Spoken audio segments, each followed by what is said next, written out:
الحمد لله نحمده ونستعينه ونستغفره ونؤمن به ونتوكل عليه ونعوذ بالله من شرور أنفسنا ومن سيئات أعمالنا من يهده الله فلا مضل له ومن يضلله فلا هادي له ونشهد أن لا إله إلا الله وحده لا شريك له ونشهد أن سيدنا وحبيبنا ومولانا محمدا عبده ورسوله صلى الله تعالى على خير خلقه محمد وآله وأصحابه أجمعين أما بعد فأعوذ بالله من الشيطان الرجيم بسم الله الرحمن الرحيم وَأَتِمُّوا الْحَجَّ وَالْعُمْرَةَ لِلَّهِ صدق اللہ مولانا العظیم۔ محترم بزرگوں اور دوستو،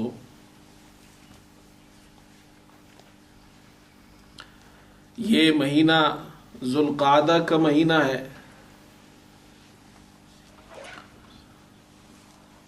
اور مناسب یہ معلوم ہوتا ہے کہ اس مہینے سے متعلق جو خاص باتیں ہیں وہ آپ حضرات کے سامنے ذکر کی جائے۔ اس ماہ کی ذوالقعدہ کی خصوصیت یہ ہے کہ حضرت صلی اللہ علیہ وسلم نے اپنی حیات مبارکہ میں 4 مرتبہ عمرہ ادا کیا ہے اور ان 4 عمروں میں سے 3 عمرے آپ نے ذوالقعدہ کے مہینے میں کیے ہیں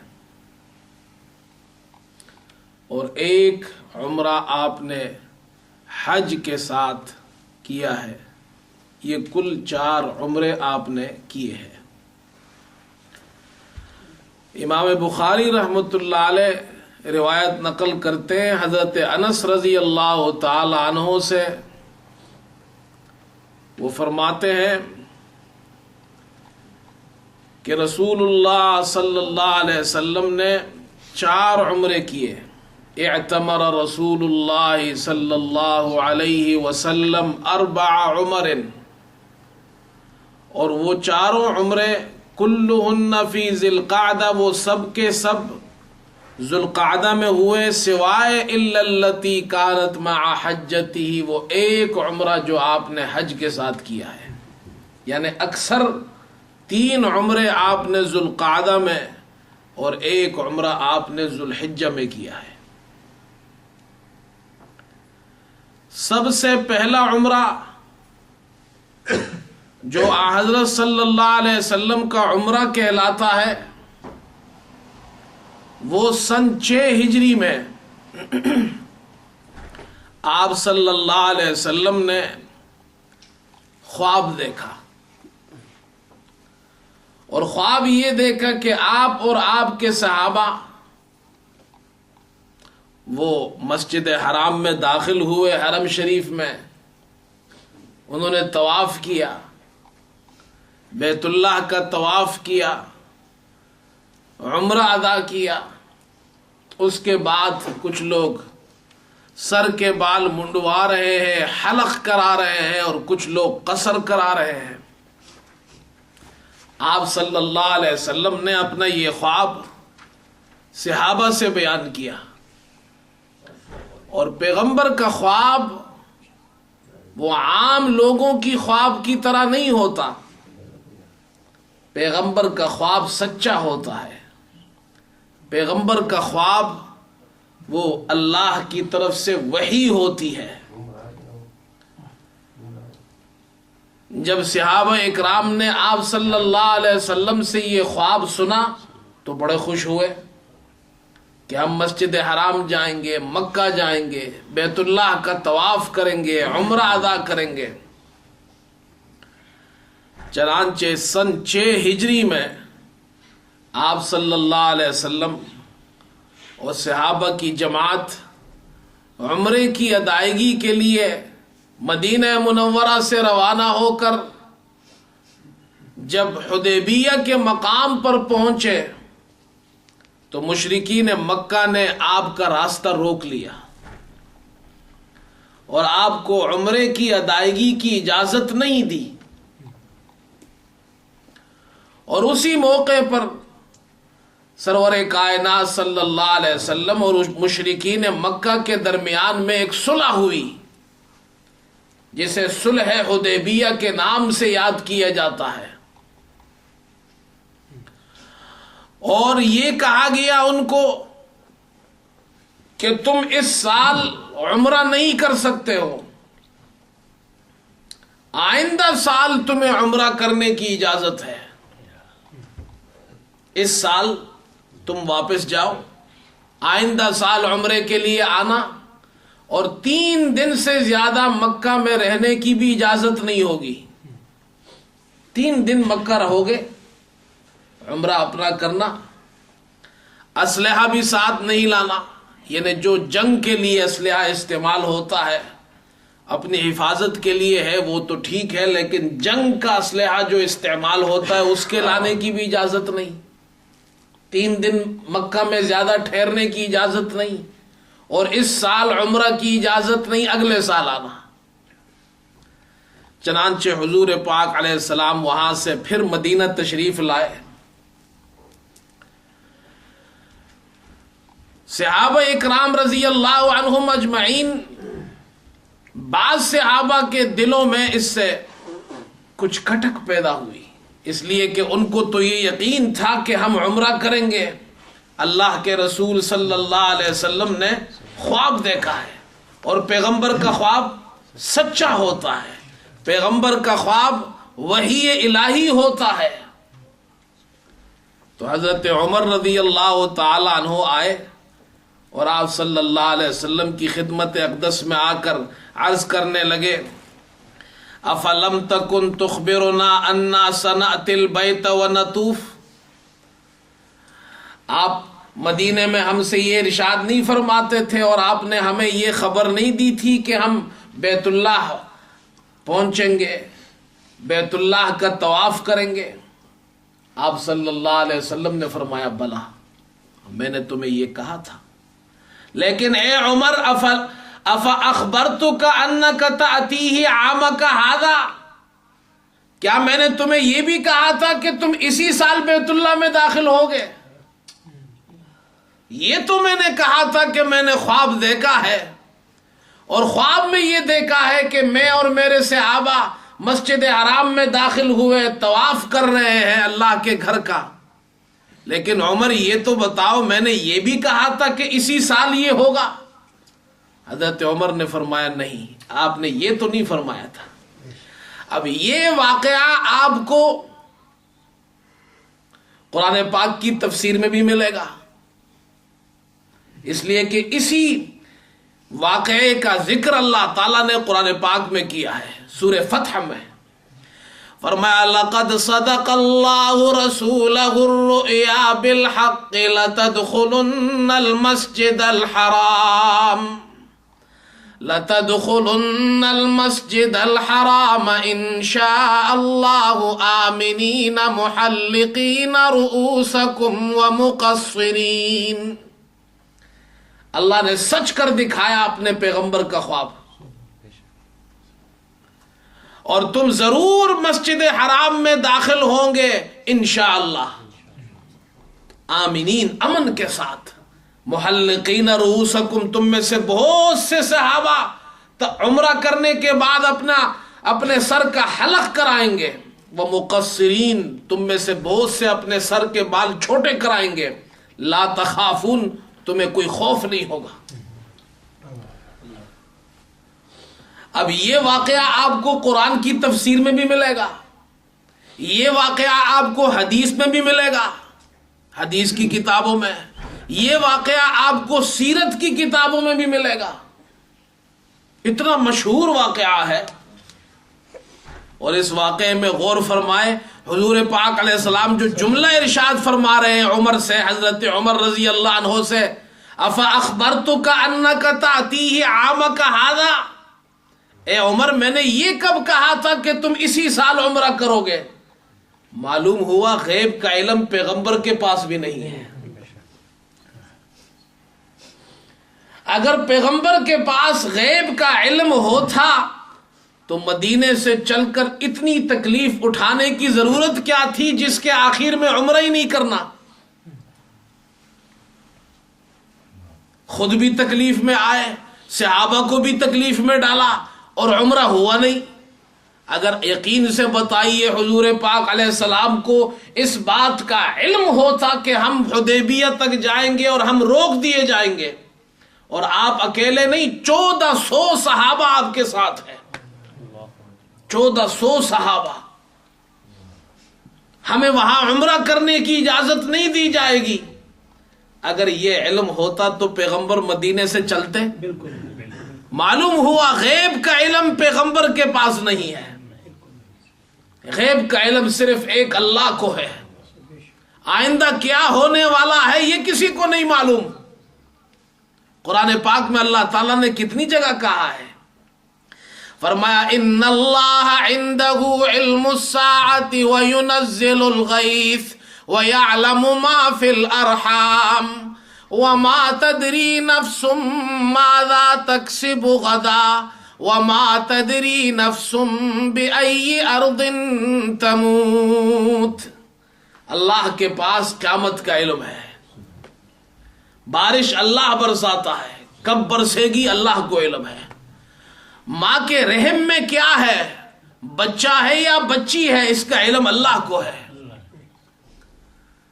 انسان کو یہ نہیں معلوم کہ کل وہ کیا کرے گا، کون سی جگہ اس کی موت آئے گی، یہ اسے نہیں معلوم۔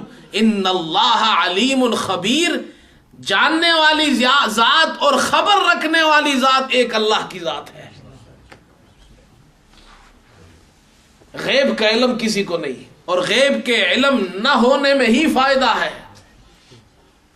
دیکھیے غیب کا علم نہیں تھا، اسی لیے حضور پاک علیہ السلام صحابہ کو لے کر احرام باندھ کر مکہ کی سفر کے ارادے سے نکلے، عمرہ کے ارادے کے سفر سے نکلے، حدیبیہ میں آپ کو روک لیا، اور روکنے میں ہی اللہ نے خیر رکھا تھا کہ صلح ہو گئی، 10 سال کے لیے صلح ہو گئی، نہ تم ہم پہ حملہ کرو گے نہ ہم تم پہ۔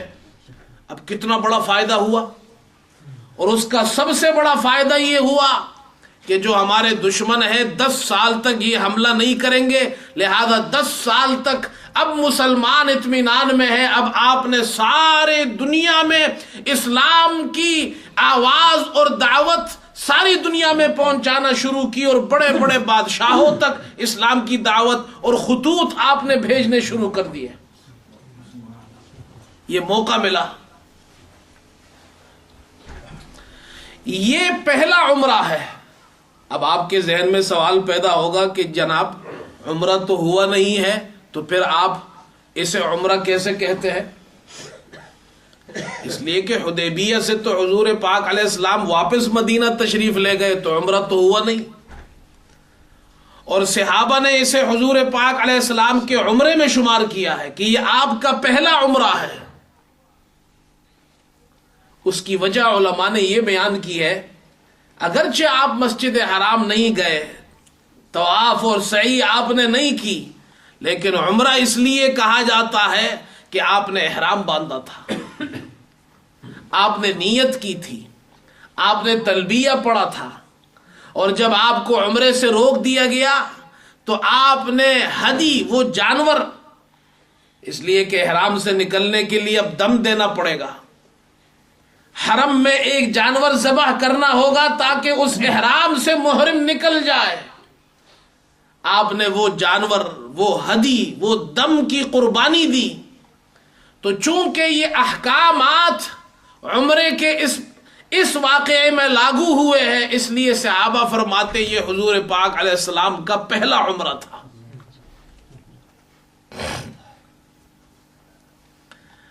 چنانچہ آپ اور آپ کے صحابہ مدینے چلے گئے. اگلے سال سن 7 ہجری کو حضور پاک علیہ السلام پھر اسی مہینے میں ذوالقعدہ میں پھر آپ اور آپ کے صحابہ عمرے کا احرام باندھ کر اب آپ مکہ تشریف لائے. اس عمرے کو عمرۃ القضاء کہتے ہیں. آپ نے وہ عمرہ جو گزشتہ سال ادا نہیں کیا تھا، اب اسے آپ نے قضا کیا ہے. اور اس کو عمرۃ القصاص بھی کہتے ہیں. قصاص عربی زبان میں بدلہ لینے کو کہتے ہیں. اس عمرے کا نام عمرۃ القصاص اس لیے ہے کہ گزشتہ سال سن 6 ہجری کو مشرکین نے آپ کو عمرہ کرنے نہیں دیا. آپ نے اگلے سال جا کے عمرہ کیا تو ان سے بدلہ لے لیا، اس لیے اس کا نام عمرۃ القضاء بھی ہے اور عمرۃ القصاص بھی ہے. 3 دن کی اجازت تھی آپ کو. آپ اور آپ کے صحابہ حرم شریف پہنچے. جب حرم شریف پہنچے اور مشرکین مکہ کو یہ بات معلوم ہوئی کہ حضور پاک علیہ السلام اور صحابہ عمرے کے لیے حرم شریف آ رہے ہیں، تو اس زمانے میں عرب میں مدینہ منورہ کا نام ہجرت سے پہلے یثرب تھا. اور یثرب وہ مقام تھا جہاں کی آب و ہوا اچھی نہیں تھی، جو بھی وہاں جاتا بیمار ہو جاتا. لیکن اللہ کی قدرت دیکھیے، جب حضور پاک علیہ السلام کے پاک اور نورانی قدم یثرب پہنچے تو یثرب نہیں رہا. اللہ تعالیٰ نے وہاں کی جو بھی آب و ہوا خراب تھی وہ وہاں سے نکال دی اور اس کی آب و ہوا کو صحت مند بنا دیا. اب ان کو تو معلوم نہیں تھا مشرکین مکہ کو، وہ یہی سمجھنے لگے کہ یہ یثرب سے آئے ہیں، یہ تو بیچارے بہت کمزور ہو چکے ہوں گے، لاغر ہو چکے ہوں گے. تو دار الندوہ جو مکہ میں مشرکین کے سمجھ لیجئے پارلیمنٹ تھی جہاں وہ سب جمع ہوتے تھے، دار الندوہ کے پاس آ کر کھڑے ہو گئے کہ چلو آج نظارہ دیکھتے ہیں کہ حضور پاک علیہ السلام اور صحابہ آئیں گے، وہ کمزور ہو چکے ہوں گے، تو ہم ذرا یہ منظر بھی آج دیکھتے ہیں کہ ان کا حال کیا ہے. حضور پاک علیہ السلام کو پتہ چلا کہ مشرکین تو ہمارا مذاق اڑانے کے لیے دار الندوہ کے باہر کھڑے ہیں. آپ نے ارشاد فرمایا رحم اللہ امرأن اراہم من نفسہ قوتا. آپ نے فرمایا اللہ رحم کرے اس شخص پر، آج میں ان مشرکین کو اپنی طاقت دکھاؤں گا. اب عمرہ کرنے جا رہے ہیں، عمرہ تو طواف تو اللہ کے گھر میں ہوتا ہے، لیکن چونکہ مسئلہ اس وقت یہ مسلمانوں کا مذاق اڑایا جا رہا ہے. اللہ کے یہاں ایک ایک مسلمان بڑا قیمتی ہے. حضور پاک علیہ السلام نے صحابہ سے فرمایا جب تم بیت اللہ کا طواف کرو تو یہ دیکھنا یہ مشرکین تمہیں دیکھنے کے لیے جمع ہوئے ہیں کہ یہ تو چل بھی نہیں سکیں گے، کمزور ہو چکے ہیں، ان میں چلنے پھرنے کی طاقت نہیں رہی. تو یاد رکھو جب تم طواف کرو تو طواف کے پہلے 3 چکروں میں رمل کرنا. رمل کہتے ہیں پہلوانوں کی طرح اکڑ اکڑ کر چلنا. چنانچہ حضور پاک علیہ السلام نے خود طواف کے پہلے 3 چکروں میں رمل کیا اور آپ کے صحابہ نے بھی کیا. آپ طواف بھی کر رہے ہیں اور مشرکین کو بھی دکھا رہے ہیں کہ تم یہ خیال دل میں مت لاؤ ہم کمزور ہو چکے، ابھی ہم میں طاقت بہت ہے، ابھی ہم میں بہت طاقت ہے. اسی لیے یہ جو رمل ہم کرتے ہیں یہ سنت وہاں سے شروع ہوئی ہے.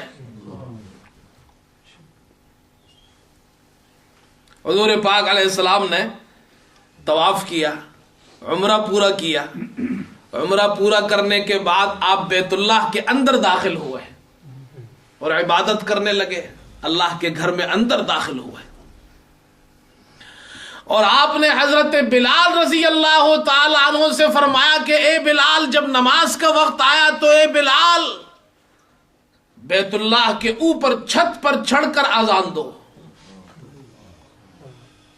حافظ ابن کثیر رحمت اللہ علیہ نے یہ واقعہ نقل کیا ہے امام بہقی رحمت اللہ علیہ کے حوالے سے، اور وہ فرماتے ہیں کہ عام طور پہ مشہور یہ ہے کہ حضرت بلال رضی اللہ عنہ نے فتح مکہ پہ کے موقع پر بیت اللہ پر چڑھ کر اذان دی، لیکن وہ فرماتے وہ موقع یہ تھا سن 7 ہجری میں جب آپ نے اپنے عمرے کی قضا کی، اس موقع پر آپ نے حضرت بلال سے فرمایا کہ بیت اللہ پر چڑھ کر اذان دو حضرت، اور یہ پہلا موقع ہے ہجرت کے بعد، آج 7واں سال ہے، مسلمان طواف بھی کر رہے ہیں، عمرہ بھی کر رہے ہیں، اور حضرت بلال بیت اللہ کی چھت پر چڑھ کر اذان دے رہا ہے۔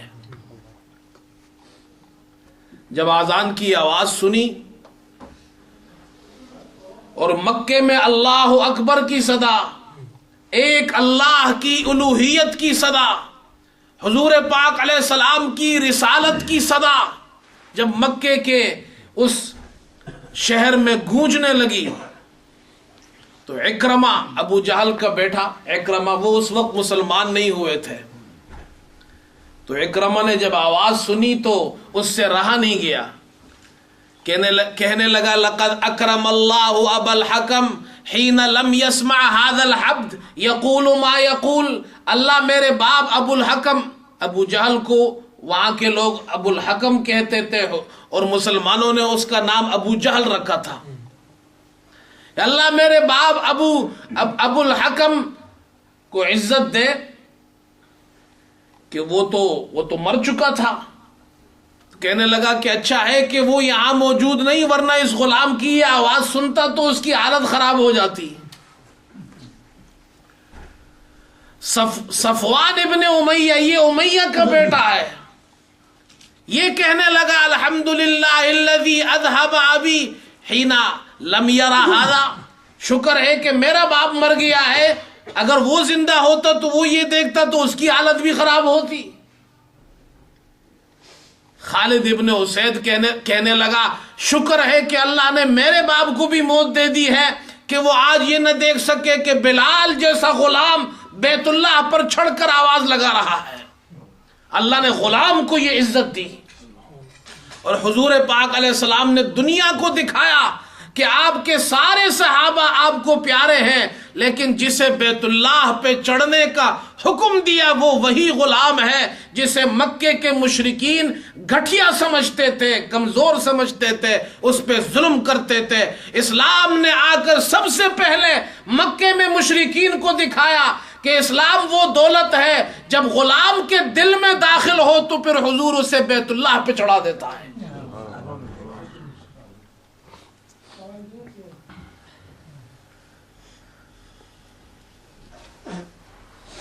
یہ واقعہ ہوا، یہ آپ کا دوسرا عمرہ ہے سن 7 میں۔ اللہ کی قدرت دیکھیے، اور وہ خواب سچا ہوا۔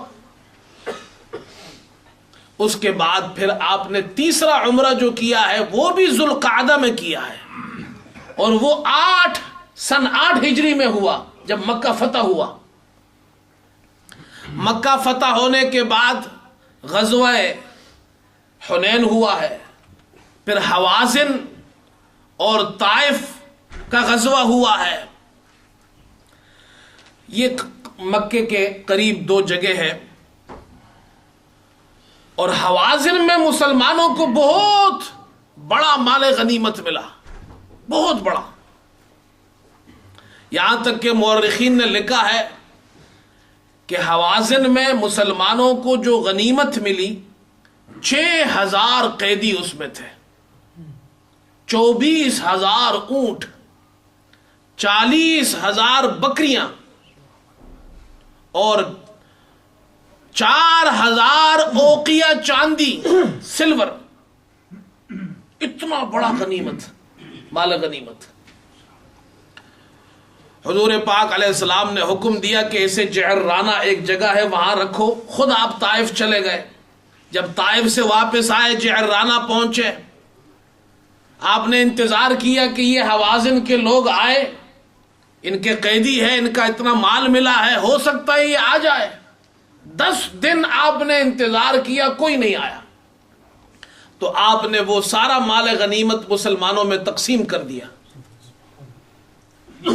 10 دن بعد وہ لوگ آئے وفد بنا کر، اور حضور پاک علیہ السلام کی خدمت میں پہنچے، آپ کو واسطے دینے لگے، اے اللہ کے رسول، یہ جو قیدی ہے ان میں عورتیں بھی ہیں، اور ان عورتوں میں اس قبیلے کی عورتیں بھی ہیں، حضرت حلیمہ سعدیہ جنہوں نے آپ کو دودھ پلایا تھا، یہ تو آپ کی خالائیں ہیں، اے اللہ کے رسول، یہ قید میں ہے، گرفتار ہے۔ حضور پاک علیہ السلام نے جب ان کی فریاد سنی، آپ نے فرمایا اچھا یہ بتاؤ تمہیں اپنا مال چاہیے یا تمہیں اپنی عورتیں اور اولاد چاہیے؟ انہوں نے کہا اللہ کے رسول ہمیں مال نہیں چاہیے، ہماری عورتیں مل جائے، ہمارے بچے مل جائے۔ آپ صلی اللہ علیہ وسلم نے فرمایا جو میرا حصہ ہے اور جو بنی عبد المطلب کا حصہ ہے وہ میں نے تمہیں دے دیا، البتہ ایسا کرنا جب نماز ہو جائے تو نماز کے بعد تم میں سے ایک آدمی کھڑا ہو جائے اور وہ وہاں پر یہ سفارش کرے، درخواست کرے مسلمانوں سے کہ ہم حضور پاک علیہ السلام سے سفارش کرتے ہیں کہ وہ ہمارے قیدی جتنے بھی قیدی ہیں وہ ہمیں واپس کر دے، تو میں اس وقت تمہیں اپنے قیدی بھی واپس کر دوں گا اور ان سے بھی میں تمہارے لیے سوال کروں گا۔ چنانچہ انہوں نے ایسے ہی کیا، ظہر کی نماز ہوئی، ان میں سے ایک آدمی کھڑا ہوا، اس نے اعلان کیا، حضور پاک علیہ السلام نے فرمایا بھائی جتنے قیدی میرے ہیں، میرے پاس میرے حصے میں آئے ہیں، بنو عبد المطلب کے پاس آئے ہیں، وہ سب میں نے تمہیں دے دیے۔ جب مہاجرین صحابہ نے یہ سنا تو انہوں نے کہا اللہ کے رسول جو ہمارے پاس ہے وہ بھی آپ کا۔ جب انصار نے سنا انہوں نے کہا اللہ کے رسول جو ہمارے پاس ہے وہ بھی آپ کا۔ اندازہ لگائیے 1 منٹ نہیں گزرا تھا، صرف 1 منٹ، 1 منٹ نہیں گزرا تھا کہ ایک جھٹکے میں 6000 قیدی آزاد ہو گئے۔ دکھا سکتا ہے کوئی ایسی مثال تاریخ میں؟ مسلمانوں پر یہ الزام لگایا جاتا ہے کہ یہ غلام بناتے ہیں، لیکن یہ بھی تو دیکھو کہ حضور پاک علیہ السلام کے ایک اشارے پر 6000 قیدی آزاد ہو جاتے ہیں۔ میں ایک جگہ یہ قصہ بیان کیا کسی مسجد میں، مجھے یاد نہیں کہاں پہ، تو وہاں میں نے بڑی مسجد تھی، میں نے ان سے یہ پوچھا تمہارے یہاں چندہ ہوتا ہے؟ ہمارے یہاں بھی ہوتا ہے۔ کہا جی ہاں۔ میں نے کتنا چندہ ہوتا ہے؟ 500 پونڈ، 600 پونڈ، 1000 پونڈ۔ میں نے کہا مدینہ منورہ میں ذرا مکہ اور جعرانہ میں ذرا جا کر دیکھو، ظہر کی نماز کے بعد صرف ایک اعلان ہوا، اور اعلان بھی یہ ہوا کہ میں نے اپنے قیدی چھوڑ دیے، 6000 قیدی بیک وقت چھوڑ دیے ہیں۔ یہ ہے مسلمان، یہ ہے صحابہ۔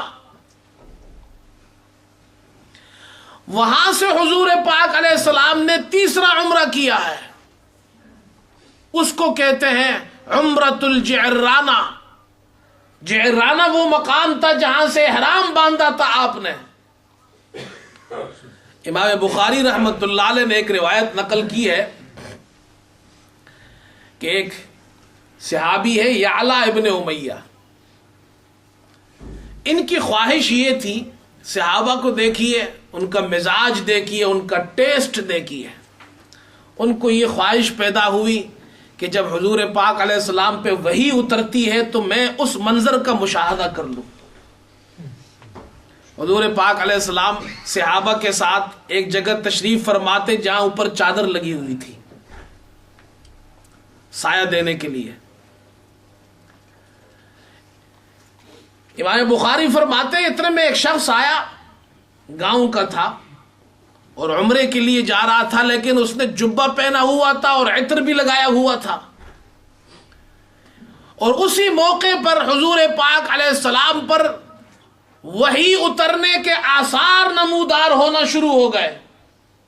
تو حضرت عمر رضی اللہ عنہ باہر گئے اور یعلا کو آپ نے اشارہ کیا کہ یعلا آ جاؤ، آج تمہاری دل کی مراد پوری ہو جائے گی، آ جاؤ دیکھ لو حضور پاک علیہ السلام پر وحی اتر رہی ہے.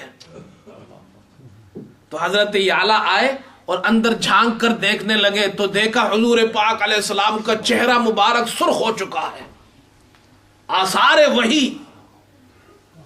وہ منظر دیکھا انہوں نے، پھر وہ آثار چلے گئے. جب آپ سے وہ کیفیت اتر گئی تو آپ نے فرمایا کہ بھائی وہ جو گاؤں کا شخص آیا تھا اسے بلاؤ، وہ سوال کر رہا تھا. جب وہ آیا تو حضور پاک علیہ السلام نے فرمایا کہ جو خوشبو تم نے لگائی ہے اسے دھو لو، اور جو جبہ تم نے پہنا ہے اسے اتار لو، اس کے بعد عمرہ کرو بیت اللہ کا جیسے کہ تم حج کرتے ہو. خود آپ نے وہاں سے احرام باندھا، شام کو نکلے، رات کو مکہ پہنچے، آپ نے عمرہ کیا.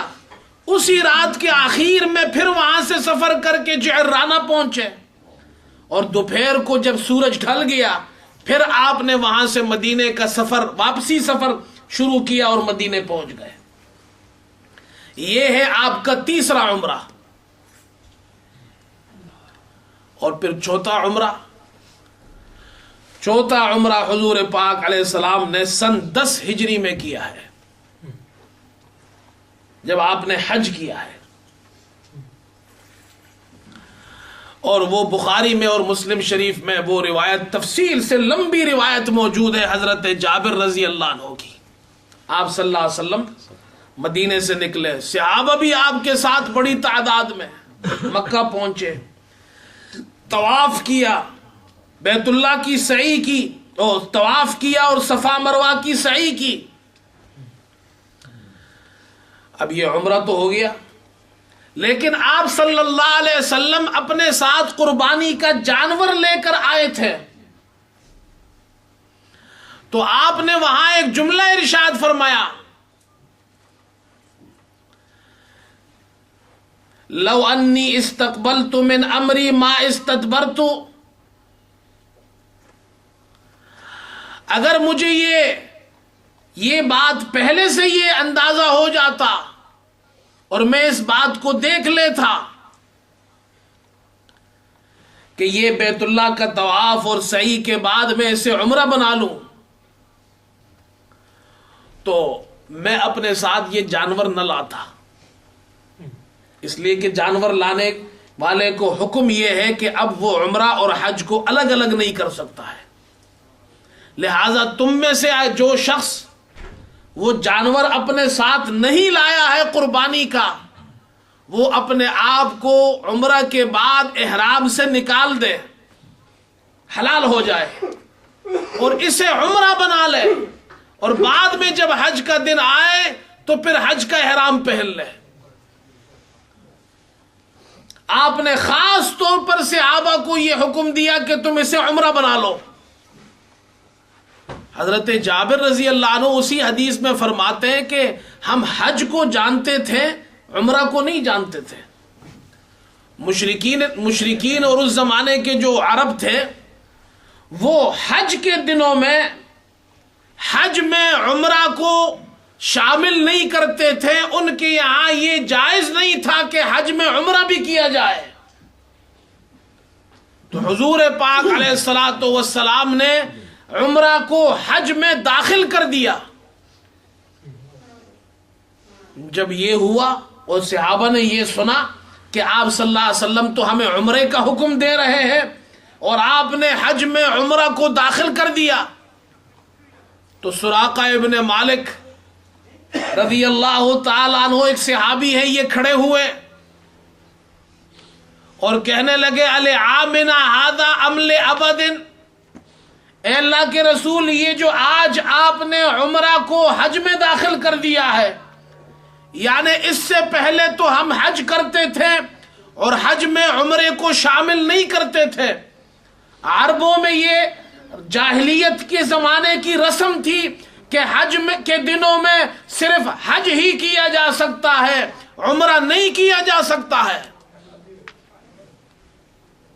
تو وہ پوچھنے لگے العامنا ھذا ام لابد، اے اللہ کے رسول یہ جو آپ نے عمرے کو حج میں داخل کیا ہے صرف اسی سال کے لیے ہے؟